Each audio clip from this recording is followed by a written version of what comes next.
our first online talk from Manfred Bietak on the duration of the Hyksos rule, stratigraphy and chronology. Manfred, go ahead, please. Thank you. Well, the most important problem of assessing the duration of the second intermediate period is the duration of the Hyksos rule. According to the Canon of Turin, published by Giulio Farina, the length of the Hyksos rule was published as 108 years on the papyrus in Turin. And this 108 years was verified by Jürgen von Beckerath, a very eminent Egyptologist.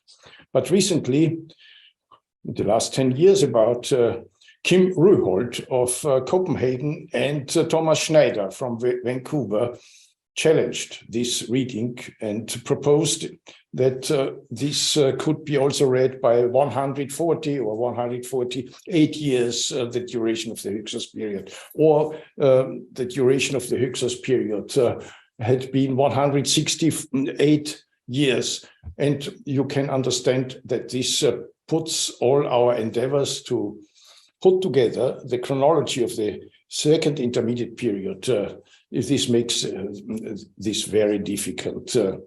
Now, I would like to approach this with the chronology and stratigraphy at the site of el-Daba. You see that this site had numerous, more than 20 phases in the stratigraphy, and some of these phases can be dated fairly well. For instance, the earliest phase was dated by Ernst Czerny according to the ceramics to the early 12th dynasty. And I even can make another point that it dates to Amenemhat I. I will enter this later. Then there we have at the site of Esbet Rushdi, which is a part of el-Daba, we have a temple constructed under Sesostris III in his 5th year. And we can make it very clear that this temple was the earlier part of the temple and is connected to phase K. Then we have synchronisms. We can have cross dates with phase G4 and the stratigraphy of Ashkelon, the moat deposit, which has scarabs of the 13th dynasty, besides a cross date to the Dachshur excavations of Dorothea and Dieter Arnold with the evidence of number 4, deposit number 4. We again can make it very likely that with phase F, where you have suddenly architecture, monumental architecture of Near Eastern types of temples, we think we can connect it with the reign of King Nehesi at the beginning of the 14th dynasty. The beginning of the Hyksos period shows very clearly in el-Daba by complete changes and by an enormous expansion of the town. But more clear is perhaps the abandonment of the site at the end of the Hyksos period. Then we have a palace of the Thutmose period, which seems to end after 2 phases with, we have the latest dating implements we have at our hand is a scarab of Amenhotep II, and it is embedded in a whole set of other scarabs from the same period, from the first half of the 18th dynasty. And then finally, we have a fortress of Horemheb, which was dated according to ceramics by David Aston. And we shall see that with this framework, we are able to make estimates about the distances of the dates from one to the other. I will come back to that. We can also factor in most probably sovereigns in with the other phases in el-Daba, although this is less secure, but we can factor it in, and it gives in total reconstruction, which is very reasonable. Well, the earliest stratum in el-Daba was a planned settlement of the early 12th dynasty, assessed by Ernst Czerny in his dissertation. He dated, according to the ceramic remains, this settlement to the early reign of Amenemhat, or of the 12th dynasty, the reign of Amenemhat I, most likely. This I can endorse, because at Espetelmi, not at this site, but a little bit some 100 meters to the west, was found by the Egyptian Antiquities Organization a portal of granite of a so-called Jajaut, which is a kind of administrative palace of Amenemhat I, with a renewal inscription by Sesostris III. This whole portal, including also the threshold, was reused at the site of the new kingdom, but surely this portal was originally standing in el-Daba, because if you use, let us say, spolias, you take one piece and transform it, but the whole portal at the site of el-Daba, the only place where it fits is this planned settlement. And it is quite sure that this planned settlement dates to King Amenemhat I, who also initiated a kind of policy of colonizing the Eastern Delta, which was only weakly settled by Egyptians at the beginning of the 12th dynasty, in order to counteract incursions from the Near East. Well, now we go to the date of Senwosret III and his 5th year. At the site of Espedrushti, a temple was excavated by Shehat Adam on behalf of the Egyptian Antiquities Service, and he found a temple. And within the temple, within the courtyard of the temple, he found this stela. And this stela defines the plot on which this temple has been constructed. And it also mentions the name of this temple. It's called the House of Amenemhat at Hutrawati Kheti. This name of the temple was also known from other statues found within the temple. But what most importantly, there was also an area score, and 26 mech measured the plot of the temple. It's a kind of definition of the plot of the temple. And the whole stela is dated to the 5th year of Senwosret III. Very important for our chronology. And this is the area of 26 Aurora, which is about it's precisely 702 square meters, which amounts the temple, the older part of the temple, together with 3 cubits around, because plots always are slightly bigger than the project itself. So there is no doubt that this stela belonged to this temple, and it was found in this courtyard by Shehat Adam, and argumentation by people from the radiocarbon lobby, who have far too high dates, that the stela may have been transferred from somewhere else, brought there, is ridiculous, to say the least. Besides that, Also, the pottery dates the whole temple to the midst of the 12th dynasty, as Gianni was able to evaluate the material. But on top of that, the type of temple has a very close parallel of a temple of St. Bosret III in Abydos South. The nearest parallel also dates to St. Bosret III. So no doubt this temple was built in the 5th year of St. Bosret III.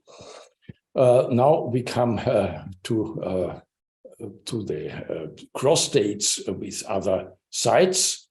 For instance, Ashkelon. The Ashkelon has nearly the same types of pottery as our phases G4 and early G1 to 3 at Ashkelon. The moat deposit 1314 at Ashkelon. But not only the pottery was practically from the same horizon, also the scarabs. We have to the left scarabs of el-Daba, to the right scarab imprints from the moat deposit at Ashkelon. And these are scarabs of the 13th dynasty, and this would date our phase G4 to the early 13th dynasty. You cannot date otherwise, although attempts were made to date these scarabs, which belong to the early Sebek-Hotep group to the 12th dynasty, but this project has failed. Also, another cross date was the Dachshur complex 4 from the excavations of Dieter and Dorothea Arnold.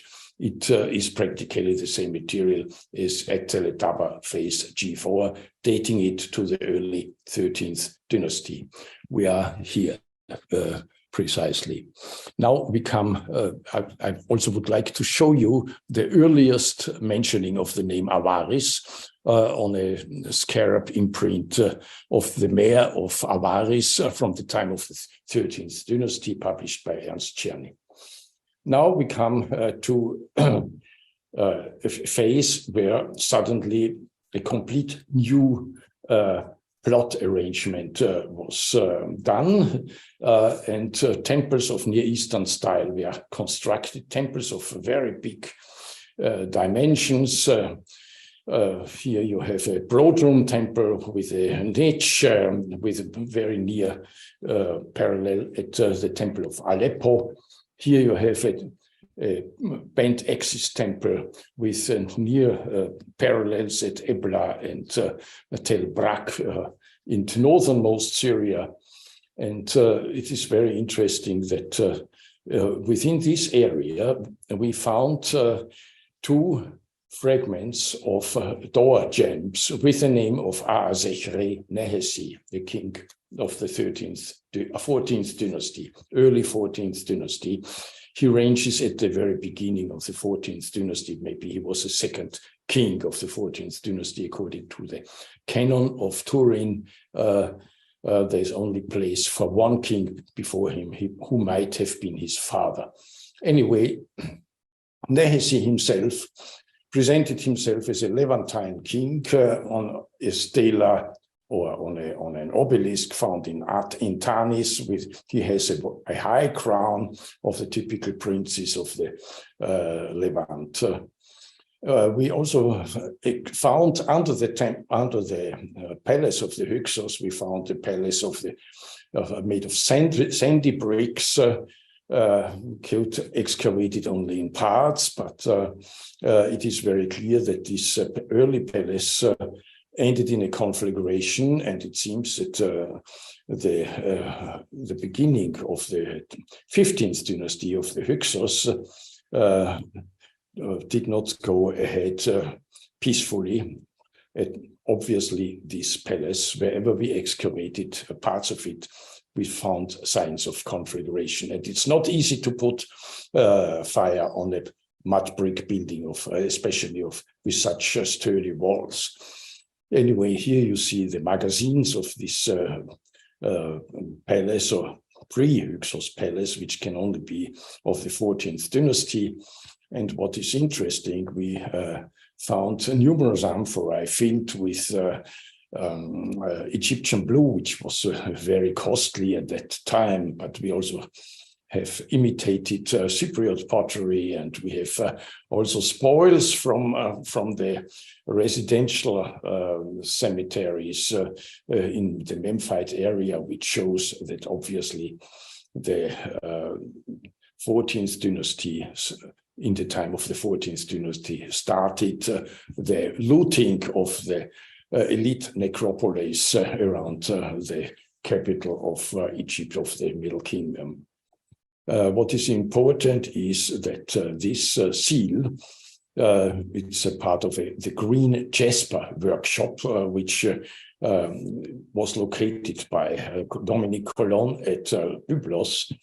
It bears a name of a Byblite, of the Byblite royal family. It was not a Byblite ruler, but he had the title of a prince of Reginu with the name of Ipishemu. And the name Ipishemu is known within the family of the Byblite rulers. And it is very logic to think that this Ipishemu was a part of the family, widespread family of the Byblite rulers. But he was not the Byblite rulers. He was a prince of Reginu. But Reginu is a country which is far too big. It spans from northern Lebanon until the southern Levant. And we think it's far too big to be governed by a single ruler. And we think that the Egyptians, who shortly before that ruled Egypt, also Tel el-Daba, gave this title to a local a dignitary of Levantine origin. He got the title of a Prince of Reginu, and we have the title of Prince of Reginu already before. In the time of the 12th dynasty, we know of a brother of the Prince of Reginu who accompanied Egyptian expeditions to the Sinai. Besides, we have in Tel el-Daba itself two more evidences of princes of Reginu from the time of the 13th dynasty. So we think perhaps the 14th dynasty originated from these so-called princes of Reginu, who were originally in Egyptian services, and in the time of weakness of the 13th dynasty were able to establish an independent kingdom in the Delta. Anyway, with the beginning of the Hyksos period, many changes have happened. There is no doubt where the Hyksos rule started. Tel el-Daba enlarged its size from 100 hectares, which is approximately the size of the biggest towns in Syria, such as Katna, to 250, 260 hectares. This means that there was an influx of people, but these people seem not to have come from the Levant. There is a change towards a kind of Egyptian influence. We think that they came from Egypt itself. Anyway, there was a very distinct change in the material culture visible here. For instance, the pottery. Here's a presence-absence matrix, very simple presence and absence matrix, and it shows that with the end of the phase of the 14th dynasty and the beginning of the phase of the Hyksos, at phase E2 in Tel el-Daba, there was a dramatic change in the repertoire, in the corpus of pottery, but also in the metals, changes can be recognized in the phase E2 from Middle Bronze 2A to Middle Bronze 2B forms of weaponry, but also in the, for instance, in the Tel Yehudia, where we see a change during the phase E2 from, new types appear, which are much more standardized now. And but also the scarabs show a distinct change with the beginning of phase E2.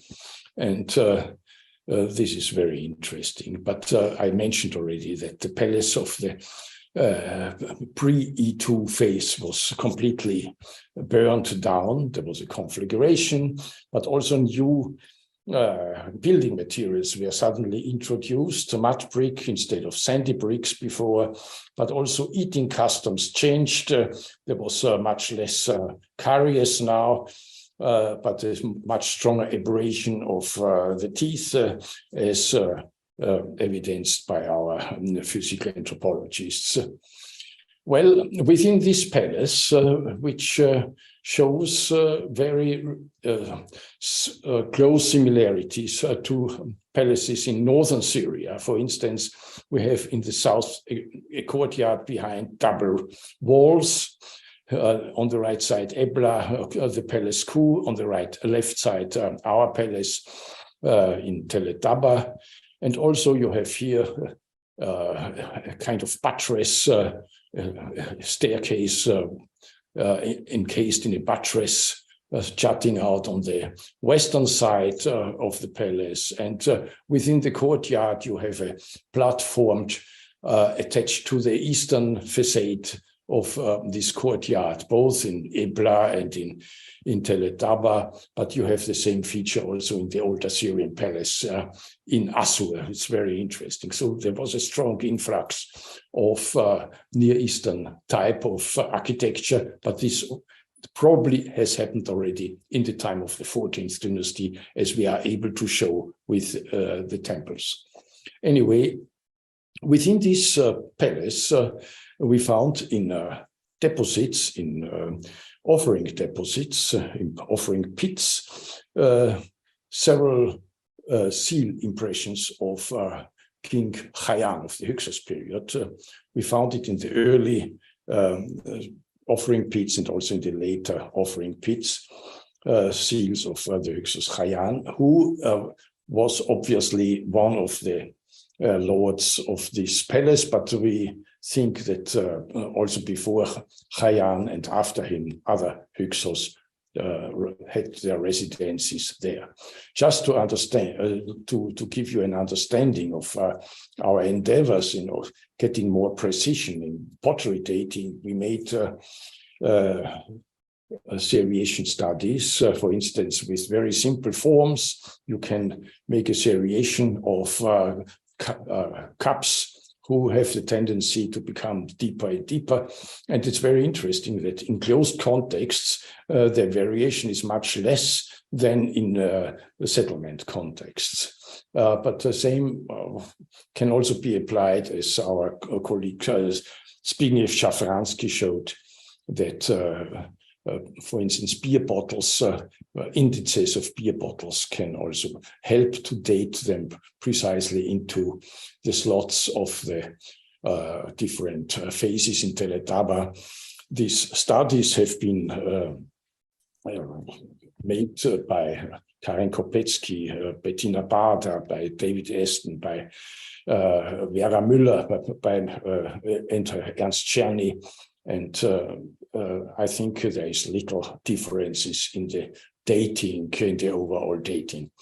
Well, a kind of hiatus was the end of Avaris, when Avaris was abandoned largely in the time of the, after the end of the Hyksos period, when Avaris was obviously, according to her texts, textual material was conquered by King Ahmose. Avaris was largely abandoned, and we find soon afterwards new installations of here, wherever we opened up an area, an excavation area in the easternmost, in the westernmost part of Avaris, we found these silos, round silos constructed under a planning body, very clearly a planning body.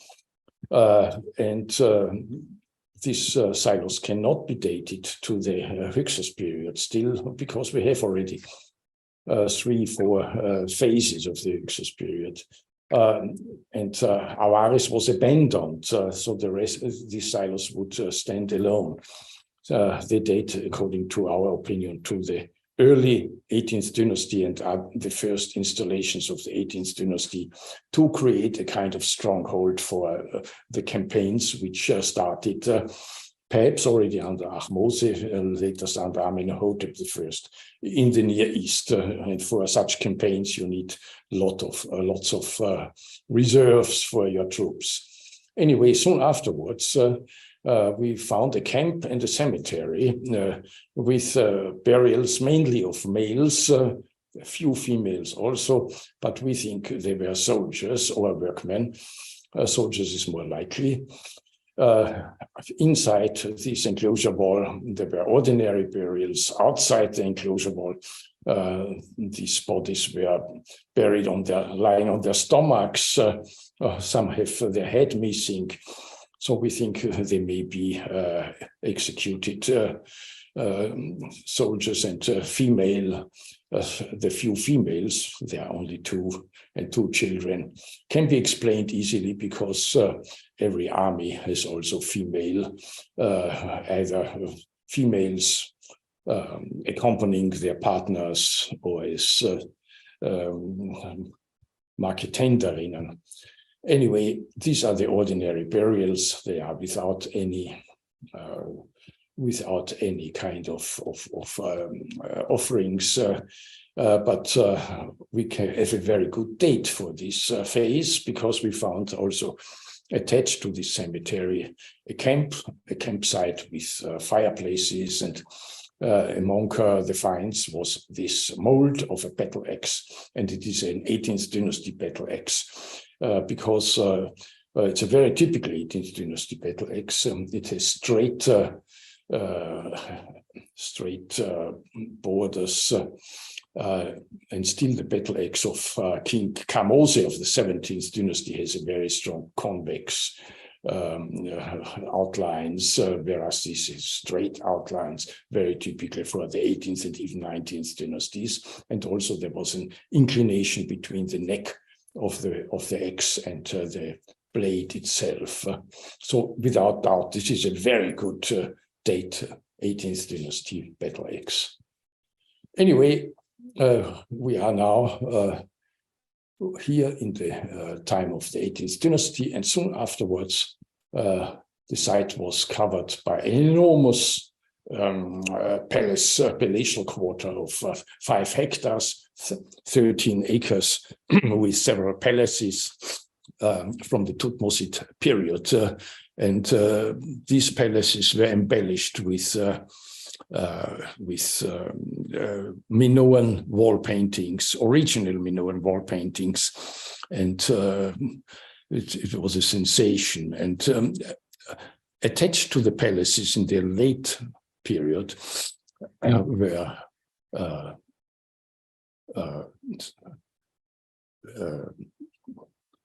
workshops.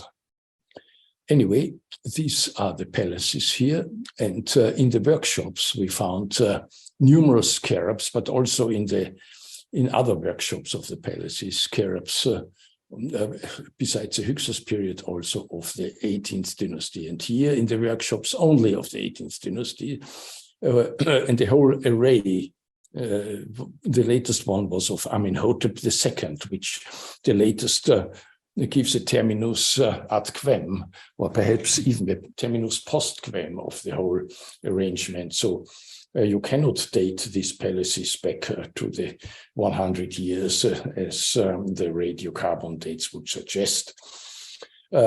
This scarab, it was suggested that it was intrusive because it didn't fit the radiocarbon dates. And you see how manipulative some of our colleagues from the radiocarbon lobby are.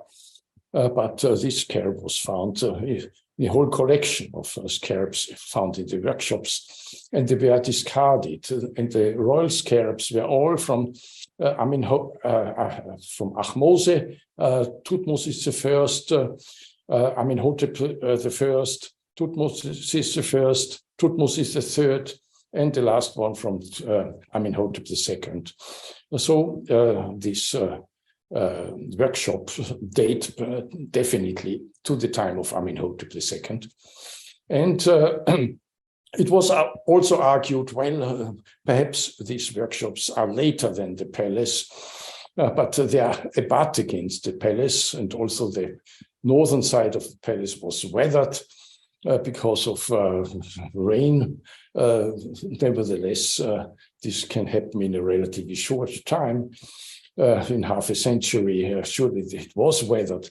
Anyway, it doesn't make sense to split these workshops from the palace because they are working for the palace. We found, for instance, plinths constructed for the palace. We found furniture with inlays, I mean costly furniture fragments for the palace. We found alabaster vessels or stone vessels which can only fit into a palatial part. So it's nonsensical to separate the palace, the workshops. The workshops worked for the palaces, and otherwise they would be completely isolated. So we end with Amenhotep II, perhaps even a little bit later. Now we've found a fortification wall cutting into this palatial precinct. Later than the palace, in between was a period, a hiatus with animal burials. It was a pastoral hiatus, but this palatial, fortification wall was dated by David Aston to Horemheb, or maybe to the late Amarna period. Horemheb probably constructed a big fortress. He was, especially when he was not yet king, he was a supreme commander of Egyptian forces against the Hittites. Anyway, this fortification wall abutted against an older wall, also younger than the palaces from the 18th dynasty, and they may be part of fortifications of under King Amenhotep III, who ordered one of his highest officials, Amenophis, son of Hapu, to fortify the mouths of the Nile against incursions of pirates. Anyway, be this as it may be, we have here a wall of Horemheb, which is very important also for our stratigraphic history and chronological history. And the north wall of this fortification is parallel to the north wall of the temple of Set, which was renewed by Horemheb. This is the north wall of the temple of Set. It was renewed under Horemheb. We found this lintel in the precinct of the temple, and it is from Horemheb, perhaps replacing cartouches of Tutankhamun himself after the Amarna period, when the temples were abandoned or even spoiled. Under Tutankhamun and Horemheb, the temples were reinstalled, were renovated. And the temple of Sutech or Set is only a part of the history of a temple which started in the time of the 14th dynasty, because King Nehesi was got the epitheton beloved of Set, the Lord of Avaris.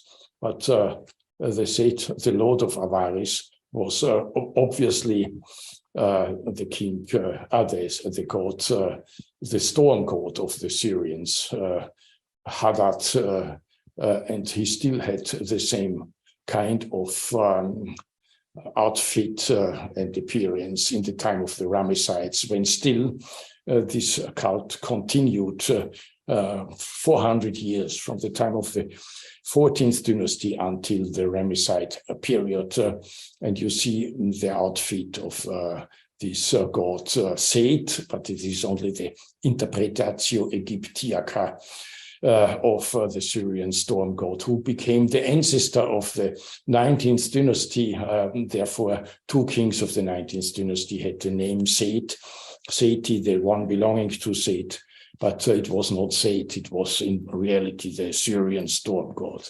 Anyway, what I try to point out to you just now enables us to create a kind of construct where you can make tests in distances from the beginning of the 12th dynasty to the beginning of the Hyksos period, or from the beginning of the 12th dynasty to the end of the reign of Horemheb,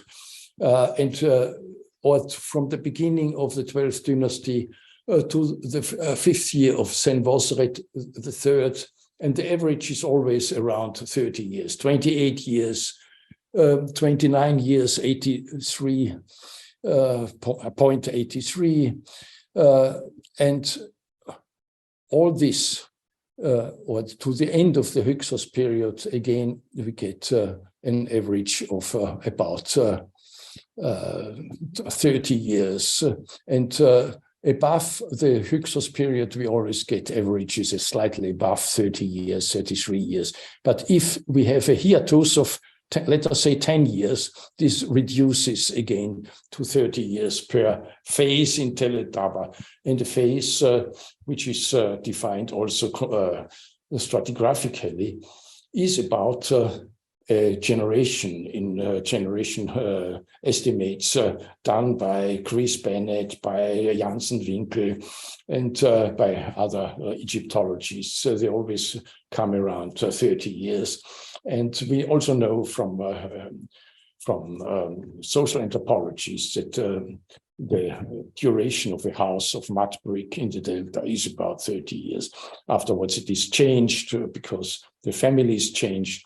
And 30 years was also the life expectancy at that period, as we know from the investigations of our anthropologists, Eike, Meinrad, Winkler.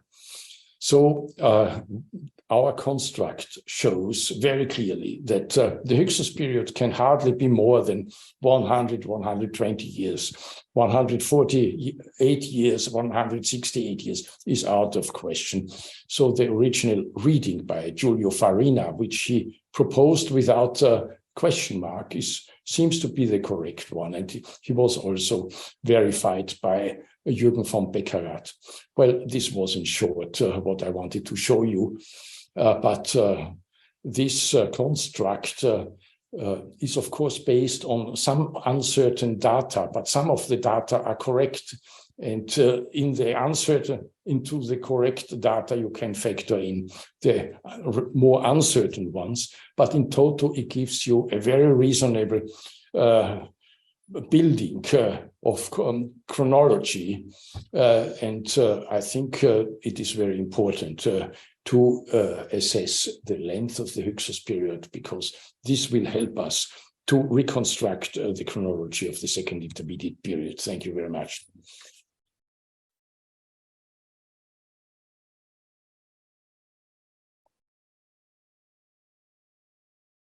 I cannot hear anything. No, we haven't started yet. Hello. Thank you very much, Manfred, for that wide-ranging talk, focusing finally on the Hyksos. I have a question, because being a Cnossian, I'm always interested in Kayaan. Have you decided in your own mind where Kayaan comes in the succession of Hyksos rulers, and where you would like to put him in absolute dates? Yes, Kayaan, I mean, we have the problem that the names transmitted to us by the Manetonian tradition are very corrupted. But some names are not, like Apophis or Apopi. We can identify him.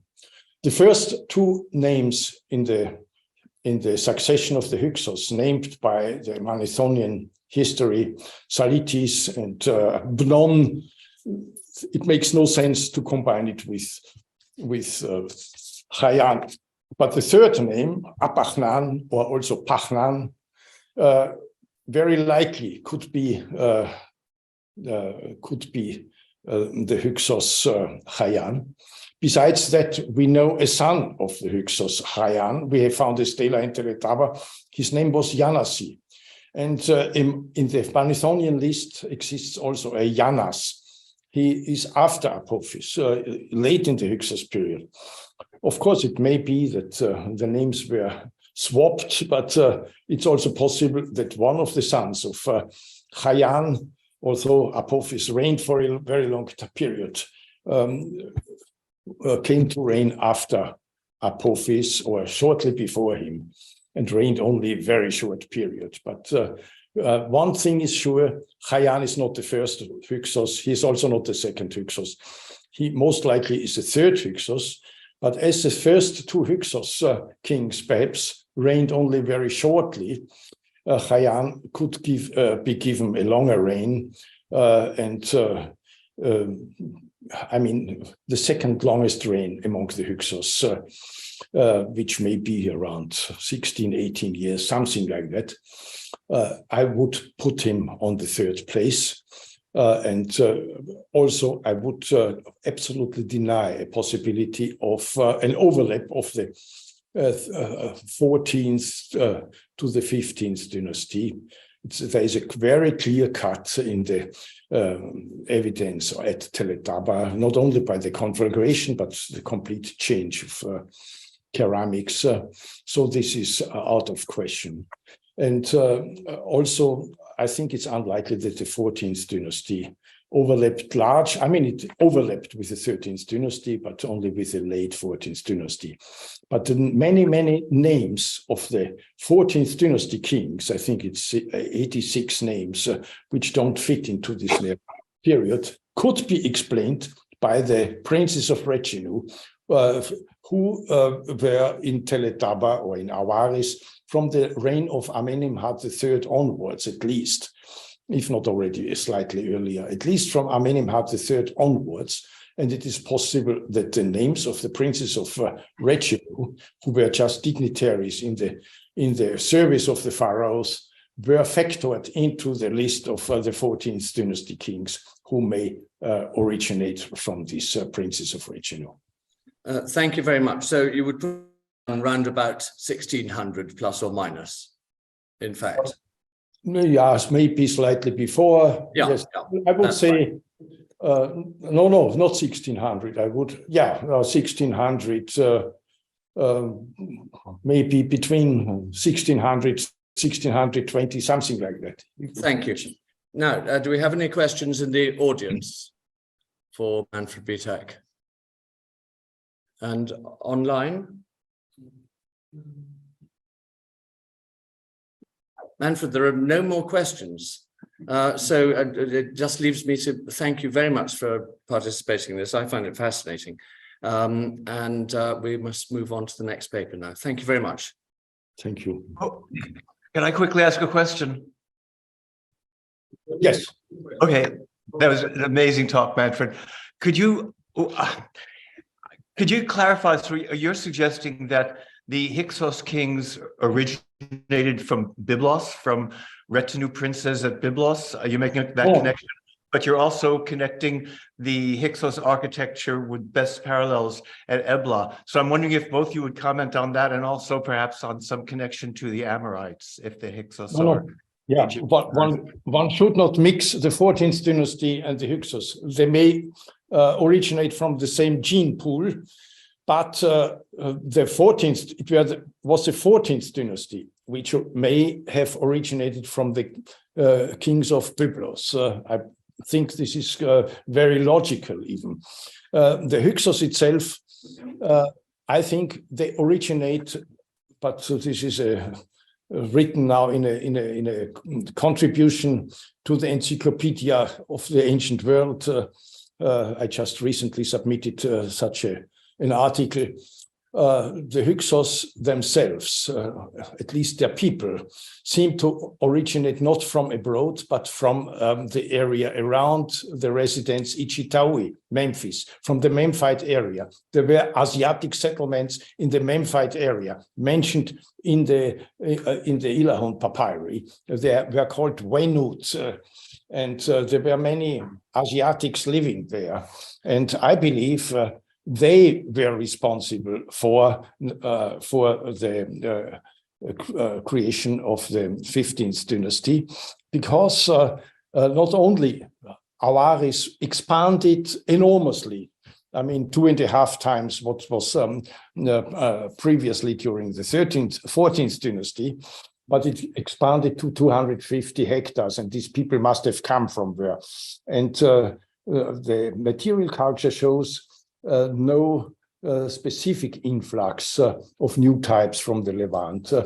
It seems, on the contrary, there is a kind of not Egyptian, there is a new temple built in Egyptian style even. I think, and also at least one settlement near the Memphite area, which is Lisht North, was abandoned precisely in the time when Avaris was resettled. This was found out by one of the sons of Arnold. He studied the material of